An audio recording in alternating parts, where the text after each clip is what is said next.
তিন শ্রেণীর ব্যক্তির বিরুদ্ধে আল্লাহ বলেন আমি নিজেই কিয়ামতের দিন মামলা দায়ের করব। I will be against them in the day of judgment. Three categories of people I will be against them in the day of judgment. তিন শ্রেণীর লোক কিয়ামতের দিন তারা ছাড় পাবে না। আল্লাহ বলেন আমি নিজেই তাদের বিরুদ্ধে মামলা দায়ের করব। এর মধ্যে এক শ্রেণীর লোক হচ্ছে রাজুলুন ইস্তাআজারা জিরান ফাস্তাউফা মিনহু ওয়া লাম ইউতি আজরা। একজন শ্রমিক ভাড়া করে তার কাছ থেকে কাজ নিয়েছে কিন্তু তার পারিশ্রমিক আদায় করে নাই। এরকম আছে না নাই? দাপট দেখায় ইউনিভার্সিটির ক্যান্টিন গুলোতে। ইউনিভার্সিটির ক্যান্টিনে যে খায় বাগের বিল দেয় না, এরকম ডাকাইত আছে না নাই?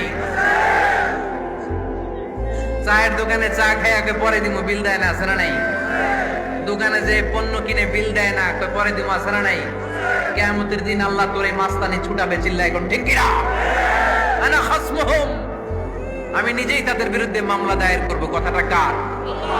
এজন্য বিশ্বনবী বললেন খবরদার, মেহনতি মানুষ, খেটে খাওয়া মানুষ, এদের দোয়া কবুল হয়ে যায়। আতুল আজিরা আজরাহু ক্বাবলা আন ইয়াজিফা আরাকুহু। খবরদার, বিশ্বনবী বললেন শ্রমিকের ঘাম শুকিয়ে যাওয়ার আগে তাদের পারিশ্রমিক মিটিয়ে দাও। বিশ্বনবীর বিখ্যাত হাদিস, আতুল আজিরা আজরাহু ক্বাবলা আন ইয়াজিফা আরাকুহু। শ্রমিকের ঘাম মাটিতে লাগার আগে, শুকিয়ে যাওয়ার আগে তাদের পারিশ্রমিক মিটিয়ে দাও। কেননা তারা যদি বদদোয়া করে তোমার জীবনকে জাহান্নাম বানিয়ে দিবে কে?